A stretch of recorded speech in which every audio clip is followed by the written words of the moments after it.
Bismillahirrahmanirrahim. Assalamualaikum warahmatullahi wabarakatuh.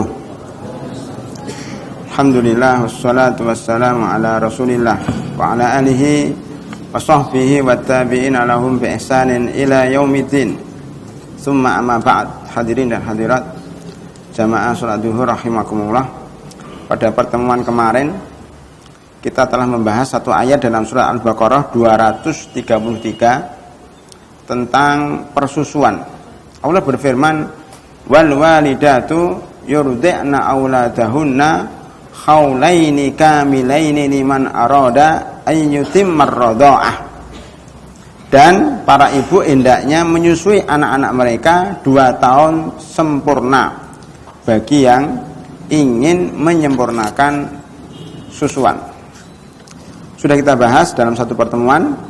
Maka pada hari ini kita akan masuk kepada pembahasan yang serupa dari sisi lain, yaitu pengertian ar-radha'ah.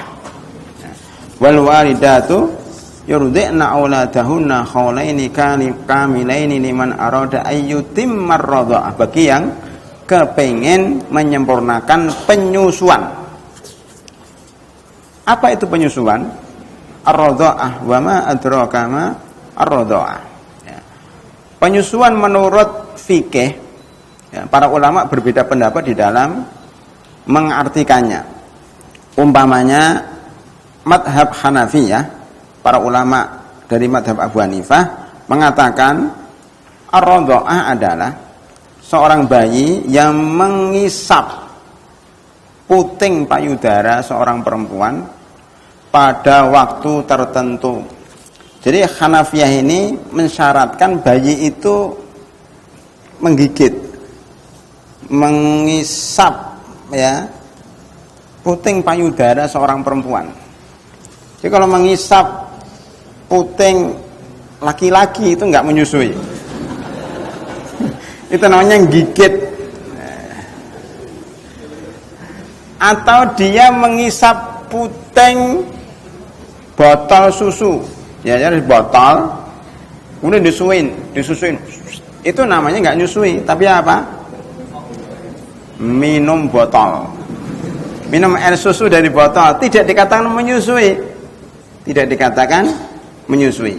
Juga kalau susu ibu ditaruh di gelas kayak ini. Ya, kemudian diminum. Bayi yang minum itu namanya enggak menyusui dalam pengertian fikih, tapi minum air susu dari gelas. Jadi saya ini kan susu jahe. Saya enggak mengatakan, wah Ustadz Zain menyusui. Enggak, saya minum susu dari gelas. Ini detailnya ahli fikih. Ar-radha'ah memang pada zaman dahulu hampir seluruh bayi sebelum zaman sekarang itu menyusui itu dari ibunya, dari perempuan yang punya susu, punya ASI air susu ibu. Tidak pakai botol. Botol itu kan baru akhir-akhir ini. Itu menurut Hanafiyah. Jadi kalau ada ibu yang memerah susunya di gelas atau di botol disusuin sama orang-orang, itu tidak membuat jadi mahram. Tidak membuat dia jadi satu susuan. Jadi dia punya susu taruh di botol, botolnya disusukan sama anak satu, sama anak tetangga, sama anak tetangganya. Jadi botol itu disusui orang banyak. Itu tidak mempengaruhi. Tidak dikatakan dua bayi ini satu susuan menurut mazhab Hanafiyah. Dan ini juga ya rupanya agak pas juga. Ini didukung dengan mazhab Zahiriyah. Sedangkan Malikiyah mengatakan bahwa radha' adalah masuknya susu manusia ke dalam tubuh yang berfungsi sebagai gizi. Ini beda lagi. Kalau Malikiyah mengatakan menyusui itu yang penting susunya masuk, mau lewat putingnya langsung, mau lewat botol, mau lewat gelas, ya terserah. Yang penting kalau ini susu perempuan diminum oleh bayi, maka dianggap itu sudah radha'ah, satu susuan. Nah, walaupun lewat gelas. Itu menurut Malikiyah. Yang penting susu itu masuk ke perut. Yang penting susu itu masuk ke perut dan menyebabkan bayi itu jadi tumbuh. Jadi bayi itu tumbuh kalau menyusui loh.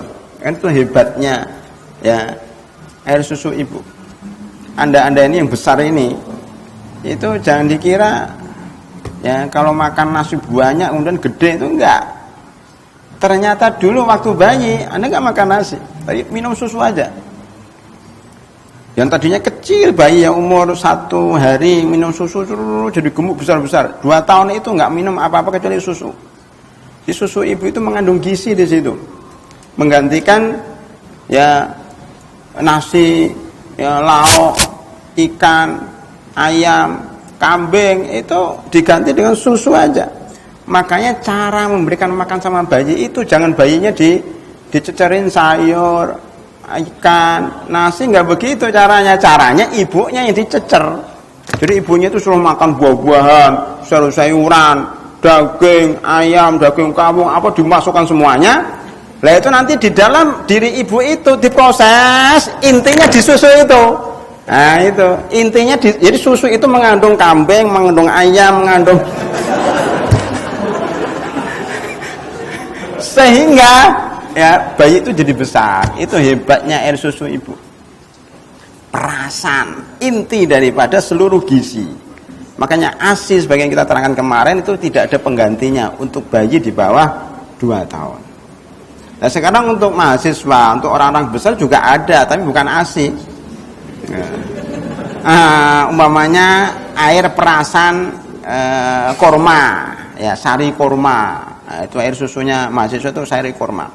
Kami harapkan masing-masing mahasiswa punya air korma, apa namanya, air perasan korma, sari korma. Sari korma itu kemudian dicampur dengan madu, wow bagus sekali, dicampur dengan jahe, tapi sudah dalam bentuk perasan, itu luar biasa. Sekarang ada makanan baru namanya talbinah. Itu udah lama sebenarnya. Talbinah itu udah mengandung gizi yang luar biasa. Jadi nggak perlu itu nasi goreng, sambal pecel, ayam, kambing, itu udah nggak perlu lagi kalau sudah minum itu. Itu gizinya luar biasa. Ayo coba. Ya nanti mahasiswa dicoba ya. Beli itu makanan-makanan yang seperti itu. Dan orang Inggris atau orang Barat sudah menemukan 1 pil, ini untuk tentara itu 1 pil. Itu mewakili 1 piring nasi. Jadi mereka kalau perang di hutan-hutan nggak perlu bawa nasi, kompor, macam-macam. Cukup bawa pil itu atau 1 makanan kecil dimakan, itu sudah mewakili seluruh makanan. Pada zaman Rasulullah SAW namanya kurma, namanya zabib, ya anggur kering, ya dan seterusnya, itu luar biasa kekuatannya. Ya. Saya teruskan. Menurut mazhab Syafi'i, ar-radha adalah sampainya susu seorang perempuan ke dalam perut seorang bayi, hampir sama dengan mazhab Malikiyah. Ya. Al-Hanabilah mengatakan ar-radha adalah seorang bayi di bawah 2 tahun.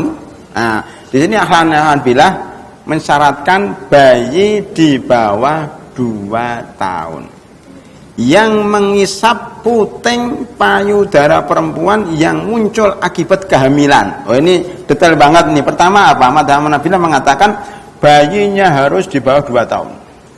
Kalau bayinya 3 tahun tidak dianggap dia menyusu. Ya, pertama. Yang kedua, dia harus mengisap puting perempuan langsung. Tidak boleh pakai botol, tidak boleh pakai gelas. Yang ketiga, susu itu muncul akibat kehamilan, bukan susu yang disuntikkan. Kan sekarang ada teknologi baru supaya susunya gede, disuntik susunya, maksudnya ada air susunya supaya banyak. Ya, itu disuntikkan, itu enggak masuk air susuan. Ya, itu harus akibat kehamilan. Tahu akibat kehamilan? Dulu kita terangkan bahwa air susu itu muncul karena kehamilan. Ya, air susu itu muncul karena kehamilan. Kalau nggak hamil, nggak punya air susu.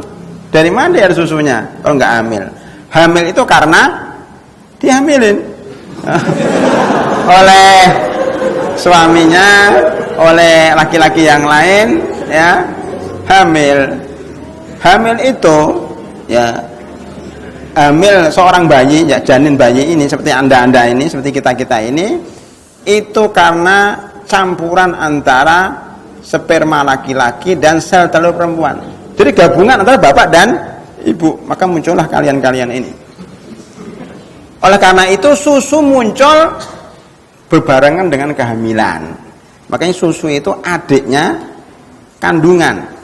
Oleh karena itu orang yang satu susuan sama dengan orang yang satu kandungan. Karena air susu itu gabungan antara sperma laki-laki dan sel telur perempuan. Air susu itu.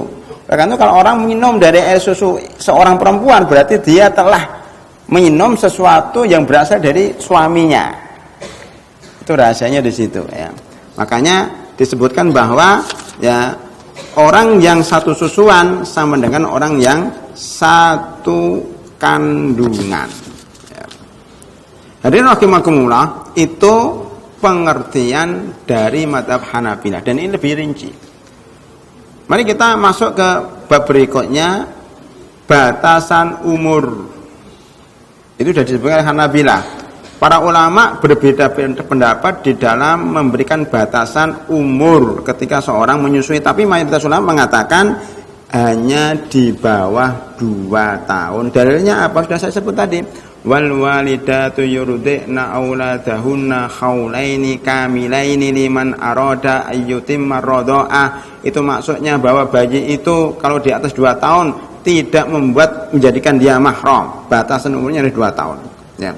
Dikuatkan dengan hadis riwayat Aisyah radhiyallahu anha bahwasanya Rasulullah sallallahu alaihi wasallam bersabda dalam Bukhari dan Muslim, innamar radha'atu minal maja'ah. Apa artinya?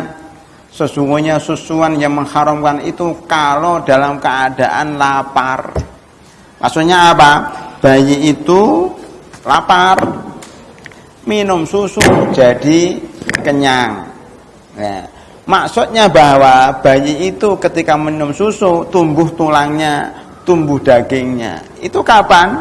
Kalau di bawah 2 tahun. Jadi kita mahasiswi, ustadz, kalau minum susu kira-kira mengenyangkan enggak? Makanya makan siang ini diganti dengan air susu ibu, kenyang enggak? Enggak kenyang. Jadi enggak mengenyangkan, berarti tidak membuat dia mahram. Kalau Anda minum air susu, apakah tambah kuat tulangnya, tumbuh dagingnya dengan minum air susu ibu? Enggak kan? Karena Anda sudah besar ya. Tetapi kalau bayi yang kecil di bawah 2 tahun minum air susu ibu jadi kuat, tulangnya jadi kuat, dagingnya tambah maka gemuk. Itu maksud daripada hadis innamar radha'atu minal maja'ah. Sesungguhnya persusuan yang mahram itu kalau mengenyangkan orang yang lapar dan menumbuhkan daging dan tulang. Dengan demikian kalau ada orang bertanya, Ustadz, ini biasanya pengantin baru yang masih lugu, boleh enggak seorang suami menyusui istrinya? Apa jawabannya kira-kira? Mahasiswa yang mau nikah atau baru nikah, apa hukumnya? Boleh enggak seorang suami menyusui istrinya? Hukumnya apa? Ada yang terlalu lugu, haram, karena itu bisa jadi mahramnya. Memangnya suami kalau nyusui air susu istrinya kenyang dan tambah besar? Enggak. Enggak ngefek, enggak berpengaruh sama sekali. Maka bisa disimpulkan boleh seorang suami menyusui atau meminum air susu istrinya. Ya. Al aslu fil ibahat, al aslu fil muamalati al ibahah. Pada dasarnya muamalat itu hukumnya mubah. Dalilnya firman Allah Subhanahu wa taala dalam surat Al-Baqarah 29, huwallazi khalaqalakum ma fil ardi jami'a. Dialah yang menciptakan bagi kalian apa yang di muka bumi, termasuk istri yang punya air susu. Itu diciptakan untuk kalian, tidak ada dalil yang mengharamkan selama itu ridho sama ridho, tidak menyakiti hati orang lain. Saya kira itu jawabannya ya. Dan sekian, nanti kita lanjutkan pada pertemuan mendatang. Assalamualaikum warahmatullahi wabarakatuh.